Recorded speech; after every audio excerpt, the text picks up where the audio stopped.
Hey everyone, March is finally here. Let's go ahead and talk about the North Carolina Tar Heels. UNC being a number one seed, how can they make the Final Four? Mark Bergin, the floor is yours. Luis Fernandez, good to see you. And you got to be taking solace as a Tar Heels fan to know that in the 21st century, your beloved Tar Heels haven't had a season where they've gotten the trifecta. And here's what I mean by the trifecta: regular season conference title, tournament conference title, national championships. And cutting down the net in early April, Final Four will be in Arizona, is the ultimate goal. So maybe NC State did the Tar Heels a favor. What say you, Luis Fernandez? This is kind of my mindset going into the NCAA tournament. So two things are true, right? In recent memory, maybe all time, UNC has not won an NCAA title the same year they've won an ACC title. And UNC also has tremendous success reaching, I want to say, the Final Four 9 of the past 14 times they've been a number one seed. So those are two very good things that UNC has working for them, combined with the fact that they're also very balanced. The Tar Heels are in a good position. But like so much with the NCAA tournament, Mark, it's all about your region. It's all about how the bracket lays up for you. And so let's go ahead and just kind of take a look, go bit by bit here. We'll start with the first game. They're playing a 16 seed. Now, don't worry about 16 seed. But hey, Virginia and Purdue have both lost as 1 seeds to 16 seeds over the past few years. So it is something to watch out for. They'll be facing either Howard or Wagner.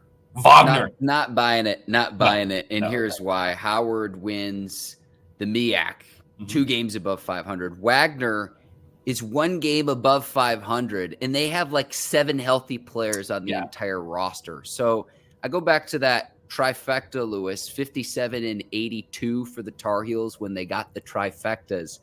Again, the silver lining is mentally you reset after the loss to NC State of how can we get right when we need to. But a 16 seed upsetting the Tar Heels this year, I'm telling you right now, I'm not going to – I would bet my mortgage on it. It ain't going to happen, Lewis. It's not going to happen. Let's hope you don't freezing cold take yourself. I don't think it's going to happen either, obviously. I mean, it's, 1 seeds they do what they do against 16 seeds. Let's go ahead and move on to what the round of 32 would look like. Now, when you want to talk about 1 seeds and potential pitfalls, that round of 32 is where you really start to see some of the trip ups start to happen with those 8-9 matchups, especially UNC would be facing in the round of 32. MSU. Which MSU, you ask? Mississippi State as an 8 seed or Michigan State as a 9 seed. Both present some interesting problems. You want to talk about Mississippi State first, Mark? Sure. Bulldogs, inside-outside combo. Tolu Smith and Josh Hubbard. Smith gets double-teamed in the post, and then Hubbard can light it up from the outside, more than 100 3-point field goals from the outside. So those are the two that you have to stop from the standpoint, at least offensively, with the Mississippi State Bulldogs. Yeah, and as for Michigan State, they are interesting because they're one of these teams that the when you watch and when you look at the numbers, things don't necessarily match up, right? If you watch Triangle and Two, you know that I love numbers. You know that I enjoy analytics. Michigan State is 18th in KenPom. They rank number 18 overall, which is fascinating. Their defense is very good. Mm-hmm. They play a very slow, methodical pace. You do worry about Tom Izzo in March. Those things always seem to go together well, but maybe not winning national championships per se, but making runs with teams you may not expect. So those are like our concerns that you have with Michigan State. The thing is, though, they really ended the season very poorly. I'm just going to run through some of their schedule here. They lose to Purdue in the Big Ten tournament. Okay, no problem. They win their first game against Minnesota. But then you go back to the regular season. They lost 4 of their last 5 games in the season. They play a very slow, methodical pace with a lot of defense. And what that does is it results in a lot of close games. Close games you can win, close games you can lose. I don't know. It's 2 different styles is I think what UNC would be facing in the second round should, assuming they win that first round game. So not exactly the hardest, I'd say, 8-9 matchup they could be facing, but not an easy one either. Tyson Walker, AJ Hoggard, both senior players, your two leading scorers on this Michigan State team. So there's veteran leadership there. Walker also a very good defender, almost 2 steals a game as well. And then Hoggard, it's not just the assist, the team's leading passer. It's a 3-to-1 assist to turnover ratio. So protecting the ball, when you have that senior leadership, Lewis, it's like late in the tournament, we get mesmerized by, oh, this guy could be an NBA prospect, but they have familiarity, not just playing together, but just a lot of game experience at this point in their respective college careers.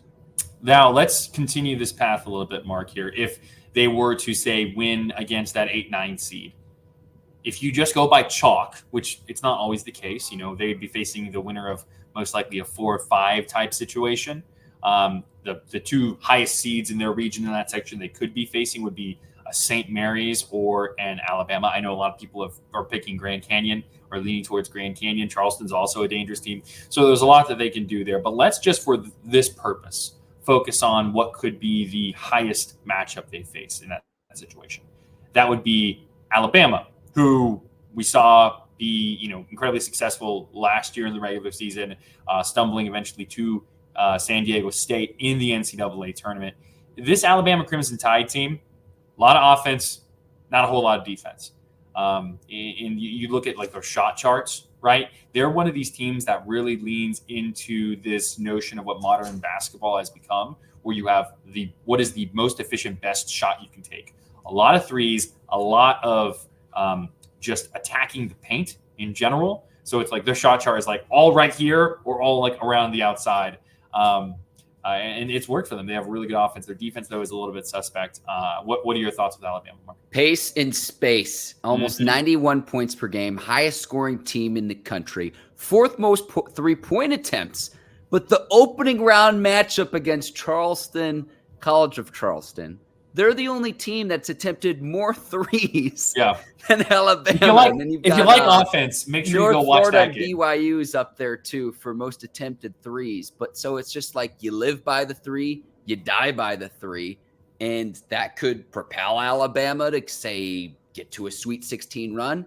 Could also cost them in the first round. I don't know what to expect, but in terms of style of play, in playing fast, if it is Alabama, that's the type of style of play you should expect. But again, their first round matchup against the College of Charleston, they play the exact same way. So you fight fire with fire, if you will, Luis Fernandez. I think, Mark, either way, when you look at the possible Sweet 16 matchups, that UNC defense is going to have to continue to be the strength of what the Tar Heels do. Definitely. When they have lost, we've seen that defense not come to play.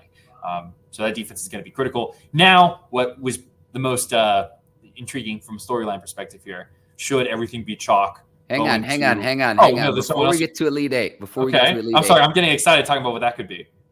Honestly, we should have led the pod with this matchup with the Elite Eight. But sophomore guard, St. Mary's, Aiden Mahaney. Giles have a 6-1 record when he scores 20 or more points in a game. So he goes as his team goes with St. Mary's. Keep an eye on the Giles as well. But let's get to the Elite Eight. Am I mispronouncing it? I'm pretty sure it's the the Gales. I think. Listen. Regardless, it's team 6-1 when he scores 20 or more, Lewis. Yeah, St. Mary's is always one of those teams that like every year I'm like, oh, I could see them doing something. I don't know. I don't know if this is recent memory or just in general, but I don't think St. Mary's has really been able to string together multiple wins in the NCAA tournament. So I mean, but they got to get over the hump eventually. Coming out of the Western Conference, we see Gonzaga, do so well over there, and St. Mary's has been right with them. Maybe not competing at like the highest level, but still being a good team.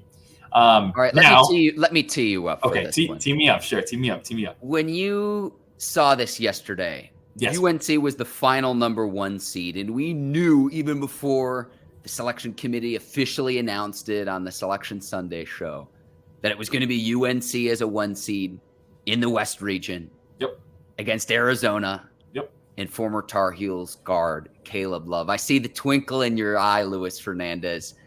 I want to know all of your thoughts about this potential matchup in the Elite Eight. My first thought was the selection committee trying to say, oh yeah, we don't focus on storyline, we don't do this and that. Okay, I'm calling your bluff on that one. They love the drama.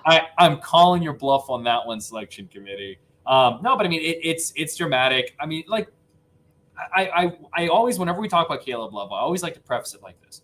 Like Caleb Love, what he accomplished at UNC, I think is, incredible, right? They were seconds away from winning a national championship with them, gave him some incredible moments. The beating Coach K at Cameron Indoor in his final game there, and then of course the Final Four, the shot that essentially gave them that win in the Final Four. Like amazing moments, and I think both UNC and Caleb Love are better off for separating the way they did, right? Caleb Love was Pac-12 Player of the Year, and UNC being a number 1 seed, you've seen RJ Davis become ACC Player of the Year. Sometimes just like styles don't work together, and that's okay. That's totally fine. That being said, this would be television. This would be cinema. It would be so much fun to see UNC and Arizona meet in the Elite Eight. I don't know if it's necessarily going to happen, but if it does end up happening, it would be a lot of fun. We saw Arizona beat Duke and Cameron already this year, so we know that they compete well against like some of the teams that UNC has faced. Which Tar Heels player would guard Love defensively, Lewis? Gosh, I mean, it probably would be. I mean, I guess it kind of depends, right? You probably have some kind of combination of. You wouldn't really want RJ on him. And whenever Seth Trumble's in the game, I assume Seth would kind of be guarding him. Probably like kind of a team approach as to how you guard him. I don't think there's going to be. You're thinking of like some like dramatic like one-on-one type situations, aren't you? Yeah. Always trying to lean into the drama, Mark. I love it. What are your thoughts on this? You didn't answer the question. I don't know for sure. Listen, when Duke and Arizona were playing, it was a combination of, I think it was mostly Tyrese Proctor who was on Caleb Love. But I mean, it's that's not really with the UNC's backcourt is a little undersized, so I don't know if you're necessarily going to match up like one-on-one type thing with either him or Elliot Cadeau or something like that. The reason I asked that question too is, I mean, obviously Davis and Cadeau are good, solid defenders, but Love's got size on both of them. Yeah. And then Love is a prolific scorer. He's his team's leading scorer at Arizona. He was the Tar Heels' leading scorer the last 2 years. So if you put a player like a Cormac Ryan, maybe you go more size and say Harrison Ingram. That's your matchup there. That's probably what I would do, start Ingram on him and then go from there. You're going to need team defense, essentially, which is what UNC has been able to do so well this year, right? Like we've seen Armando Bacot doing really well in switches, being able to play on the perimeter defensively. I don't know. It's going to be fascinating if it ends up happening. But both teams have to win, 3 games just to get to that point. So yeah. You never know what's going to happen. Bacot and Umar Ballo as well, the center for Arizona. He's 7 foot tall, big dude. Second leading scorer on Arizona, 13 points a game, averages more than 10 rebounds a game as well. So the big men battling down low would also be a lot of fun to watch in this matchup. I want to mention one other thing about Arizona, the 15 seed Long Beach State in the first round. Long Beach State's head coach Dan Monson guided his team to the NCAA tournament, found out that he was going to lose his job. They weren't going to renew his contract, which expires at the end of the year.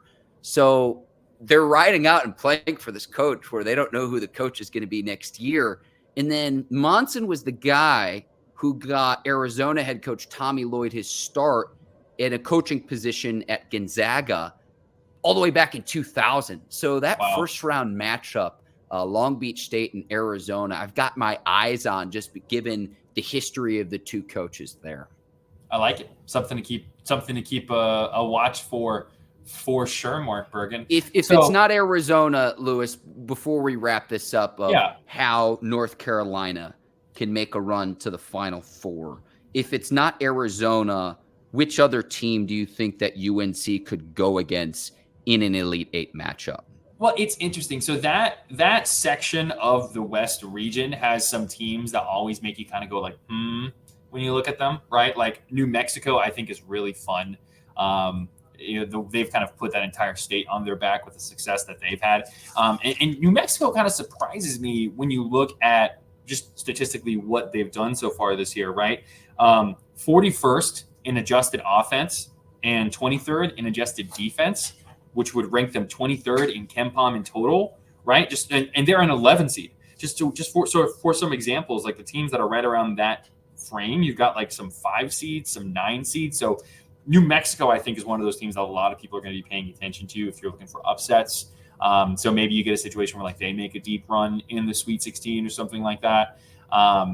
You mentioned Long Beach State. We have had a couple of 2 or 15-2 upsets over the past few years. I don't know if Arizona last year. Well, I mean, St. Peter's, right? Like, doing the run that they did. There are a lot of teams.